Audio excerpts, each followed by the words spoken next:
அக்கா தங்கச்சினா ரொம்ப பண்றாங்க. என்ன தெரியுமா பண்றாங்க இவங்கெல்லாம் வந்து நம்மளுக்குள்ள இருக்கிற உறவை வந்து உடைக்கிறாங்க. இதுக்கப்புறம்லாம் அவன் ஃப்ரெண்டெல்லாம் கிடையாது. அவங்க சொல்லுவாங்க அவன் வந்து கொடுத்த அட்வைஸ் அவனுக்கு ஹெல்ப்ஃபுல்லாக இருக்குது, அவன் நல்லா விளையாடி சஸ்டெயின் ஆகிறான்னு ஓகே தான். இப்படி ஒரு கப்பை வாங்கினா அசிங்கப்படுவாங்க. இப்போ இந்த வாரம் அவன் போயிட்டானா என்ன பண்ணுவாங்க? ஒக்க மூஞ்சி விட்டு எங்க வச்சுக்காங்க. Hi guys, welcome back to another வீடியோ. ஸோ இன்னைக்கு ப்ரோமோ, செகண்ட் ப்ரோமோ என்ன ப்ரோமோ வந்துருந்துச்சு அப்படின்னு பார்த்தீங்கன்னு சொன்னா சூப்பரான ப்ரோமோ தான். என்னன்னா சரவண விக்ரம் இவங்க எல்லாருமே அவாய்ட் பண்ண ஆரம்பிச்சிட்டாரு. அவங்க ஃப்ரெண்ட்ஸ்னு சொல்லிட்டாங்க இல்லையா, அவங்க எல்லாருமே அவாய்ட் பண்ண ஆரம்பிச்சிட்டாரு. பிகாஸ் ஏன்னு பார்த்தீங்கன்னு சொன்னா வெளியிருந்து வந்த 3 பேர், அவங்களோட அப்பா அம்மா என் தங்கச்சி எல்லாருமே வந்து டேய் அவங்கள போய் நம்பி சேர்ந்திருக்க பாரு, அவங்க தாண்டா உன் முதுகுல குத்துறாங்க அப்படின்னு சொன்னதுக்கு அப்புறமா இதைத்தான் அர்ச்சனா சொன்னிக்கிட்டு இருந்தாவா அப்படின்னு சொல்லி அப்பதான் நம்ம ஆளுக்கு வந்து மண்டையில உரைச்சிருக்கு.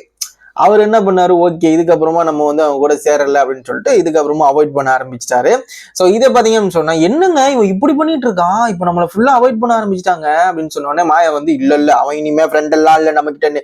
அவன் போன வாரமே சாரி 2 நாளைக்கு முன்னாடியே சொல்லிட்டான், இவங்க வந்து இன்னைக்கு தான் வந்து அவன் எல்லாம் இனி ஃப்ரெண்ட் இல்லைன்னு சொல்றாங்க. அண்ட் அதே சமயத்துல பாத்தீங்கன்னு சொன்னா நம்ம பூர்ணிமா சொல்றாங்க இந்த வாரம் அவர் போயிட்டாருன்னா இவங்க எல்லாம் என்ன பண்ணுவாங்க ஃபேமிலி ஆக்கள்லாம் அப்படின்னோடனே எங்கேயாச்சும் போக வேண்டியதான், அது ரொம்ப கேவலமா இருக்கும் அப்படின்ற மாதிரி நம்ம மாயா வந்து சொல்றாங்க. அதே சமயத்துல பூர்ணிமா சொல்றாங்க அவன் கப்படிச்சுட்டு போலாம், இதை வச்சு அவன் கப்படிக்க போறான் அப்படின்னு சொன்னா அடிச்சுட்டு போடும் நோ ப்ராப்ளம் அப்படின்னு மாதிரி சொல்றாங்க. இப்படி எல்லாம் கப்படிக்கிறதுக்கு இந்த ஃப்ரெண்ட்ஷிப் எல்லாம் போய் விட்டு இந்த மாதிரி எல்லாம் நம்மளுடைய பாண்டிங் எல்லாம் ஒட்டச்சு கப்படிக்கிறதுக்கு வேற ஏதாவது பண்ணிட்டு போயிடலாம் அப்படின்னு சொல்லி செம்ம கான்ல வந்து மாயா பேசிக்கிட்டு இருக்காங்க. ஸோ இதான் ப்ரோமோ வந்து ரிலீஸ் பண்ணியிருக்காங்க.